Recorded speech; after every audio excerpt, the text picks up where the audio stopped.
Hello and welcome to the month in review for November. I am Jonathan Moore, the lead game designer. I'm Megan Slade, the lead artist and animator. I had a little mind explosion right there. Excuse that. Natalie isn't here with us today. Yeah. And why I just say it's November 2018 for people who are viewing this next year. If there's, anybody viewing all the way back. I don't think we said that in any of our other videos. Any video that was released before this, it was in 2018. And next month it's going to be December 2018. So there you go. That's settled now. So, Megan, you've actually been working on the bosses, and I believe you finished. I don't remember if I finished Crad, completely finished him last month. I don't think you did, but maybe. I might have finished him after the podcast, basically. Yeah, I mean you were pretty much done with him. Yeah, I was pretty much done with him. I made the sprite sheet and I put a little animation reference together for Natalie, and then I sent her the files. Mm-hmm. I also asked her if she was able to do it. Yeah, she can. She hasn't implemented him yet, though. She hasn't implemented a lot of things yet. Yeah. But she's getting there. Yeah. We're all getting there. Yep. And you've also made... I worked on Anglurk. He was the digital poster for this month. Mm-hmm. With all the explosions. Yeah. That was fun to do. His main attack is missiles. Yes. With Anglurk, when I was choosing him to work on him for this month,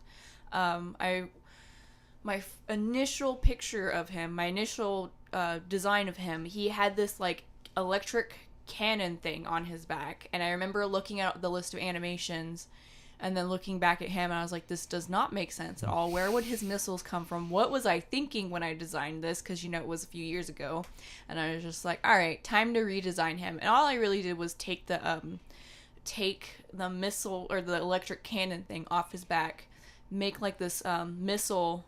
I guess you could say it's a silo almost. Yeah, this kind of shell thingy that covers the missile launching thing. Sort of like a what are they called? The little tanks that have the missile launchers on them. Yeah. Yeah. I guess. I can't remember what they're called. I'll remember it after the podcast, like everything else. And he has a little blaster attack, and so I put a little gun on his sides. He's got little guns on his sides. I never even looked at that. You didn't look at that? I didn't notice it. Well, he's got them. Oh. They wiggle. Well, he's got them. He's got them. They wiggle whenever he moves. They go up and down. Well, we always need wiggles. Yeah. I also redesigned the angler inside of it, because before I had this little control panel, because the anglers for the heavies and stuff, they had these little joystick things, and they would you can see them animate him moving it around, and whenever he fires missiles, you can actually see him press the button on it. Yeah. And I was just that's too much work for this. And so I had it so that you don't see any kind of panel in there. There's just this angler in this kind of fishbowl thing on the tank. They're just hooked up neurally. There's little neural hookups to him in the back, and he commands it through his brain. Yeah. And oh yeah, with this I decided, because when I animated Crad, I did him in little parts because that's how he's supposed to be. He's made up of a bunch of different parts because he's so big.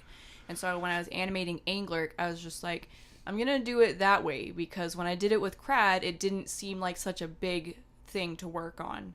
So I would just I separated all the parts. So I had the body, I had the missile silo, I had the head, I had the angler inside the head, and then I had the legs and the body. The body really doesn't animate that much. Yeah. And I would just animate the legs moving at first, and then they look fantastic. Yeah. And then I'd put them on the body to make sure they looked good together. The front leg I had to adjust because it didn't look like it was moving nearly as much as the back leg. Looks better now. And that's how I was animating that. Well, after the walking animation, I did the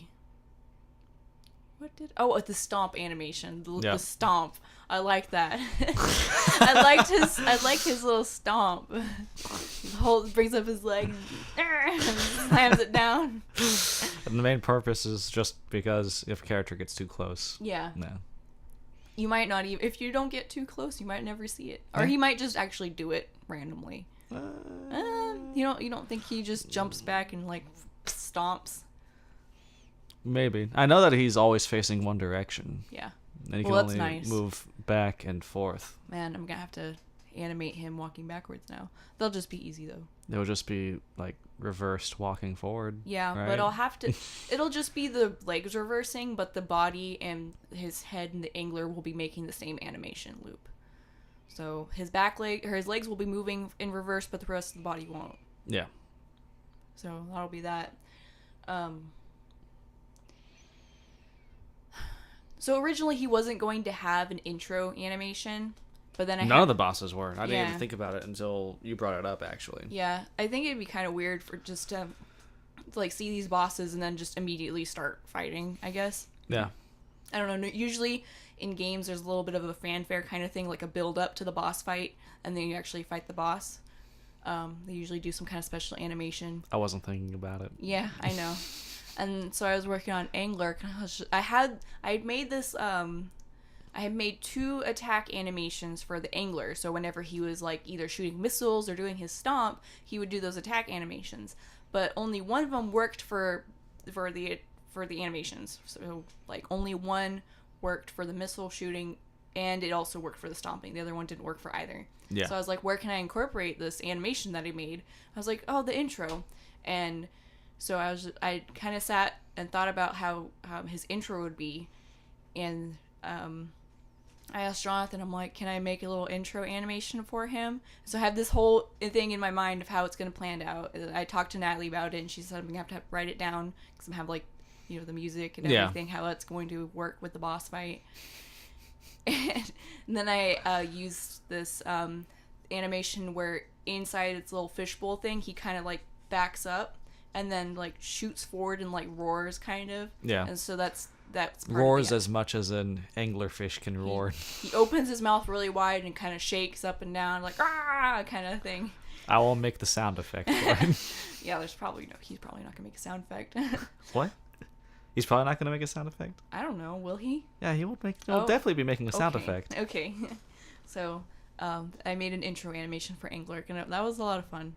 And then I was like thinking for Crad, because I didn't really have one made for Crad. I'm like, well, based on him, you'd probably come in and he'd kind of like shake and his claws would open as to the widest point, and that'd probably be it. Yeah, what would happen, what I explained it as, is it would just show your character looking back and forth in the cave, and then you hearing some kind of slight noise, the character looking up, and then the camera shifting up panning up and to show Crad, and then it would make the loud noise, and then the fight would start. Yeah. And so once I got done, well, I didn't make the sprite sheet for Angler because I was like, I'm gonna do that later, because apparently now I'm gonna have to work on the reversing animation, because I didn't think about that. I thought he would just flip, he would just turn around. No, you don't Which have is to do kind of a that. good thing, because seeing that big of a thing turning, I would like it would look bad. It would just be weird to see it flip around. I would have to make an animation where he actually turns. You'll have to do that for Shulk and Lizork. Oh. So, yeah. At least, I can just flip them. They're symmetrical, so I don't have to worry about like drawing a whole new thing like the cats. Yeah. That was the same thing I was thinking for Angler. I'm like, he's symmetrical, so I can just flip him. It would be the same thing for Gelectro and Giga Gelectro Yeah. as well. Well, Anything- no, Gelectro and Giga Gelectro, their arms are different. Oh, so you'll have to... Yeah. Yeah. That's just their arms, though. Yeah. They'll be fine.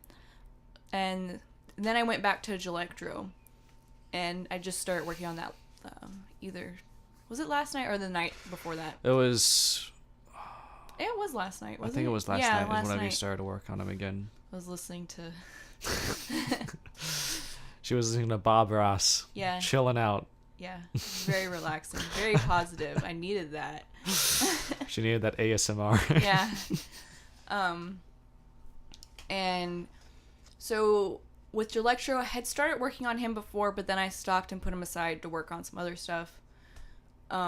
And with Gelectro, I was getting really burnt out working on him, because with him, I actually have to draw each frame, frame by frame. It's not like the other bosses where what I normally do, because they're mechanical, or like with Crad where he's in separate parts, which is why I also broke up like Angler into separate parts. I would just take the selection tool, select parts on the leg, move the parts on the leg, and then fill in any gaps as I go, and that's how I would make the animation, and it looks really good. So it's not like frame by frame, where when I do frame by frame, I sometimes it's like not, I can't remember what the animation term is. I wouldn't know. It's like escaping my mind right now, but I think Explain it again. it's like whenever you're drawing a character and like in the next frame, let's say their nose moved when it's not supposed to. Like something like that. I don't know what the term would be. I can't remember the term. I A can't. mess up. It's not a mess up. I want to say on point, but that's not what it is. On model, I think that's what it's called. Yeah. Okay. I remember you talking about that. But that was mainly for like if in one frame they're skinny and in the next frame they look fatter. Yeah. And it's like, okay, exactly. that's not. So with like drawing frame by frame, I'm not exactly perfect with keeping on model.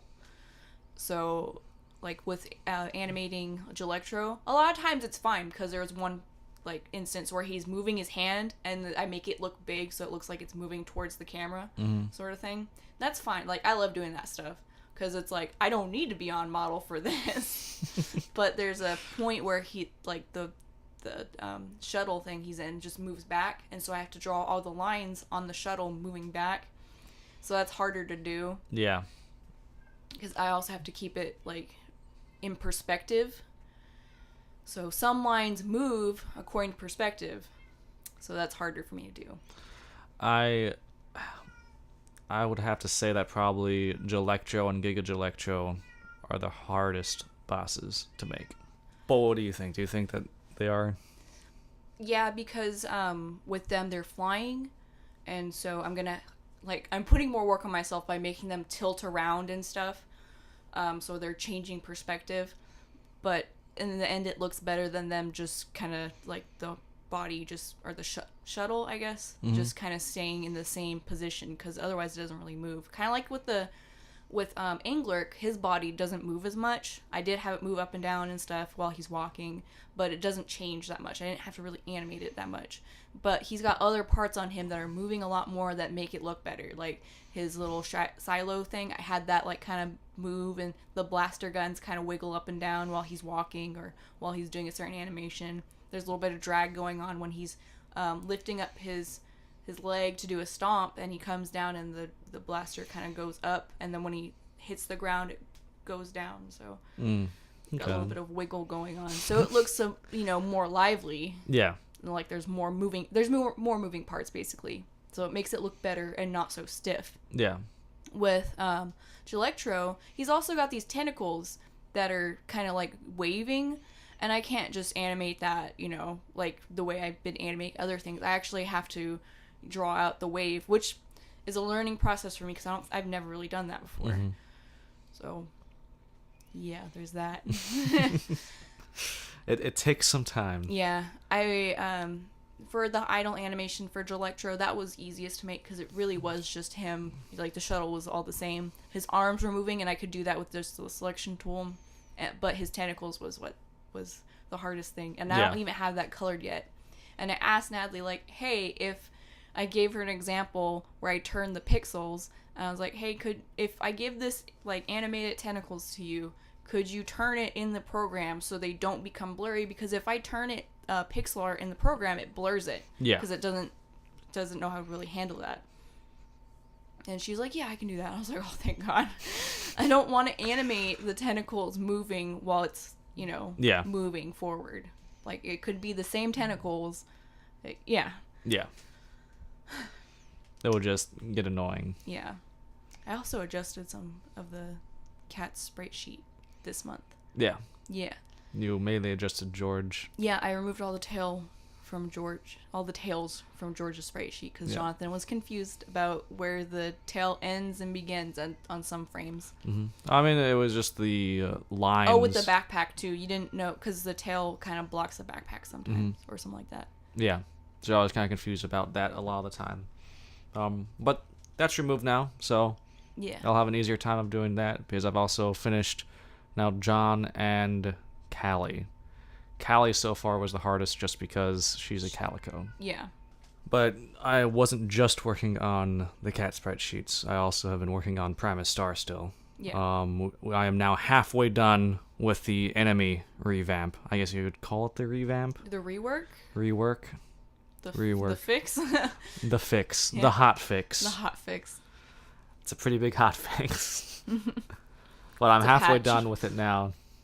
And I'm hoping that's going to be released here pretty soon. Yeah. Hopefully, probably again, end of this year. It's just going to be like last year all over again. Or really, no, we released Primus Star when? January? I want to say March? I feel like we really pushed back the day. It was not January. Yeah. I know that we had to push it back as far as possible. Yeah. And if it was like pushed back any further, We wouldn't have been able to do it. I would have to pay another $500. Yeah. But we released it in time just to get that. And then we had to take it off so that we can fix it. Yeah. You can still buy it, though. You can still buy the PDF version. Because whenever... What happens when we release the fixed version? You can download it again. Okay, you can re-download it. Okay, cool. Yeah, because you've already bought it, and the provider that we go through, if you already bought the PDF version, and then we fix it, you can go back and you can re-download it. Okay, that's really good. It's because it's part of the library, the drive-through RPG library that you can Okay. go back to and visit. So, like for me, I have many things on there. I have things like Gamma World and Shadowrun and things like that, Oh, okay. including my own Primus Star, so I can re-download it anytime I want to. Okay. So a That's little pretty shout cool. out for Drive Through RPG. Yeah, A little- shout out for Drug RPG. Thank you for hosting our book. Yeah, thank you. But once it is released again, make sure that anybody who has it already just go back and re-download it, because you can do that for Yeah. anything that you have. I'm really hoping that it's going to be released again here pretty soon, like I said earlier. But other than that, we're going to keep on working on things. I'm going to keep on working on the hot fix. Yeah. I'm gonna keep on working on Electro and his months of stuff. What? His month. It's his month. Oh, it's a month. Electro's month. Okay then, so Digital poster. December is the month of Gelectro. Yeah. How many are there? Like 12 bosses? And let's actually count that out real fast. Should I say the names of the bosses? No. No? Boss 1. Oh my god. Boss Okay, 2. you know what? Fine. Okay, you can probably say the names of them. I mean, this. Yeah, I'm just gonna say the names of them. Okay. Crad, you got Angler, you got Gelectro, got Lizork, Shelk, got Illidan? The eel guy? blah blah. Not gonna name his name. I'm gonna Okay. leave him silent. Eilden. And then you got Giga Gelectro. And then you got Kurg. So there's only 9. There's only 9. Okay, I was gonna say if there's like 12, then we'll have a boss for every month of the year, and he'll be like, there'll be no more astrology signs. It'll just be the bosses. Feline frontier bosses. Okay. Well, with that, oh no, because there's only 3 left, so it can't be any of the cats. Yeah. Yeah, I mean, it can be 3 of the cats, but it's when did we start with the bosses? It was in September. Crad. September was Crad, right? It was No, October. No, it it was was October. October. October was Crad, It's- and then November, December. Okay, then, so maybe the other ones are like the stronger enemies, like Heavy, and the fighter, and the I mean, I would think fighter pig. the Mind Pig, Oh yeah, the Mind Pig, the Heavy. Experiment X, Oh. and Oh. and Spirit? the Spirit's pretty cool. Okay. There's only one way to defeat them, so I think that's gonna be one of my favorite places though, because you're gonna be stuck down there and you can't Yeah. escape. But I think at this point we're pretty much talked out. Yeah. We've talked about everything that we can Yeah. for this month. Next month though, like I said, we're gonna have hopefully a whole lot more stuff. And on that note, we will see you in December. Bye. Yes, bye indeed, and happy holidays. Once again, I am Jonathan Moore, the lead game designer. I'm Megan Slade, lead artist and animator. We'll see you next month. Bye again. Just again. Okay, then redux.